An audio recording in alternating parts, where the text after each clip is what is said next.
Léandra et Virginie, du coup, vous allez nous parler des 100 ans de l'OGC Nice. C'était en 2004, de ce qui s'est passé autour de ça. Parce que juste pour la petite histoire, Virginie, tu as été embauchée pour ça, pour gérer au départ ces 100 ans. Exactement, j'ai embauché dans le cadre d'un CDD de 8 mois, même pour tout dire, par Maurice Cohen, pour être chargé de mission autour des 100 ans du club. J'étais seule là-dessus à l'époque.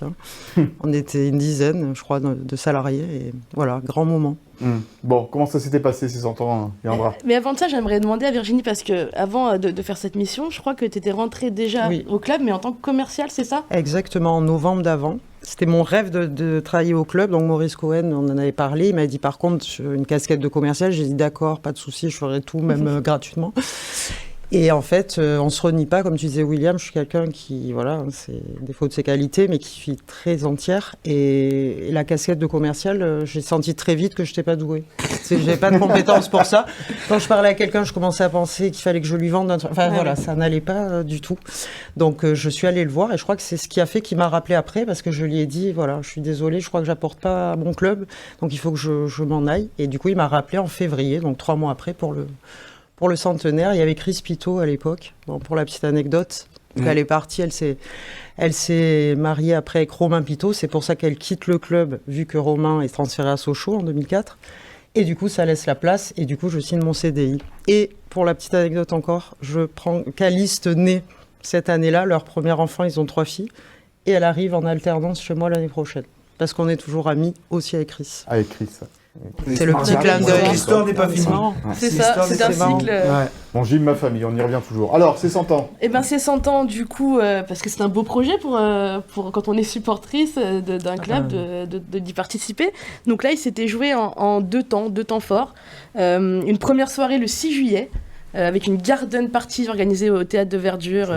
2000 invités, des joueurs, enfin des anciens joueurs, pas mal de personnalités qui avaient participé à l'histoire de l'OGC Nice.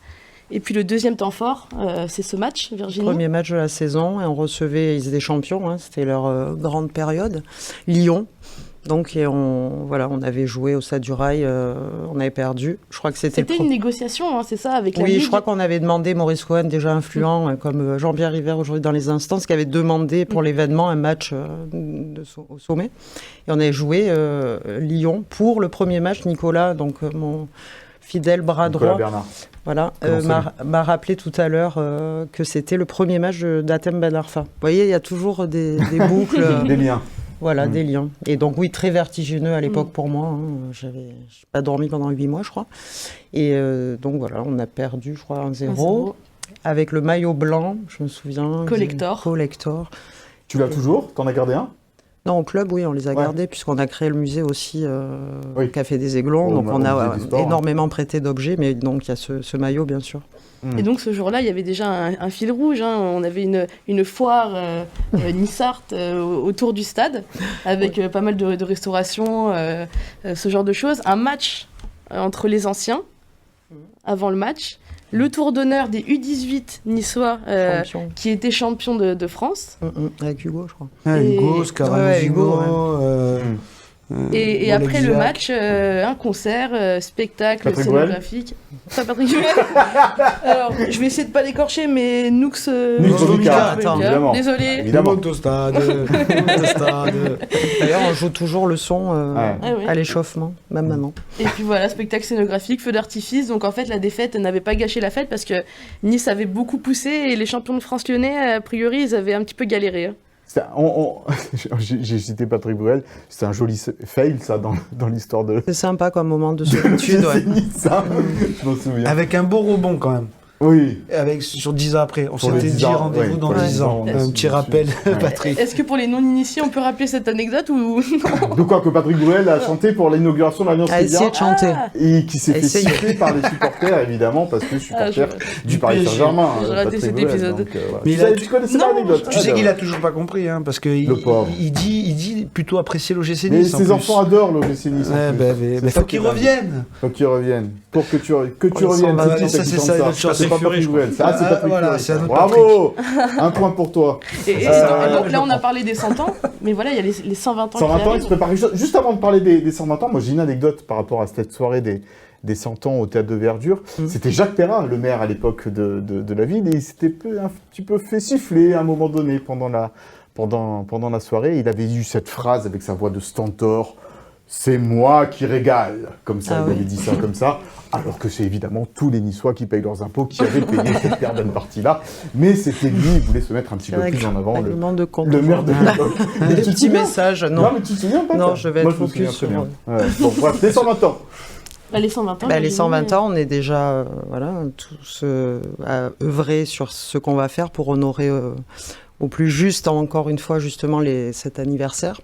Donc aujourd'hui, on n'est plus le club des 100 ans où je devais accrocher moi-même les panneaux des sponsors en grimpant en grillage. On a plus de moyens aujourd'hui. Mais bon, on va faire quelque chose qui parle au cœur de cible, bien sûr, à nos supporters. On reniera jamais notre ADN. Mais l'idée, c'est de aussi lancer un signal à peut-être des gens qui connaissent pas encore le stade, qu'on a envie d'embarquer aussi aujourd'hui. Donc les 120 ans, ça sera un peu tout ça. Et avec le maillot dessiné aussi par les supporters, il me semble. Exactement. C'est pas le maillot officiel, mais c'est la gamme 120 ans des supporters qui sont montés. J'ai bien travaillé. Chez le Coq Sportif, designé plusieurs pièces justement de la collection des 120 ans. Bon, ça sera au mois d'août, tout ça environ, c'est ça? Non, c'est le 9 juillet l'anniversaire. Oui, d'accord, mais ça va commencer le 9 juillet. Et ça sera jalonné sur toute la saison. Sur le début de la saison qui suit. Un mot peut-être avant de se quitter, Virginie, pour tes équipes, évidemment. Bien sûr, j'ai parlé de Nico, qui est la pièce maîtresse de ma réussite, et puis bien sûr de tous les garçons il n'y a pas un mot qui se dit sur nous en France ou ailleurs sans qu'on soit au courant tout de suite. Donc on est toujours, tu vois bien, je rassure encore les supporters, on est toujours au fait de tout. J'ai des équipes formidables de garçons supporters que vous connaissez et qui donnent tout pour ce club. Et c'est ce supplément d'âme qui fait la différence peut-être avec d'autres clubs à ce niveau-là. C'est ce qui fait aussi que, comme ça, dans les médias, on dit souvent que l'OGC Nice c'est le club le plus abordable, le plus ouvert de tous les clubs de Ligue 1 et c'est mérité. Souvent eu le prix Orange. Oui. Mais ça n'existe plus, ça existe encore ça, le prix Orange? Prix Orange, prix Citron, c'était France Football. C'était pour des joueurs et c'était la seule fois où ça a été un club qui a été primé pour son rapport avec la presse, ça a été l'OGC Nice. Ouais, donc bravo. Tu peux être fier de ça, Virginie. Bravo.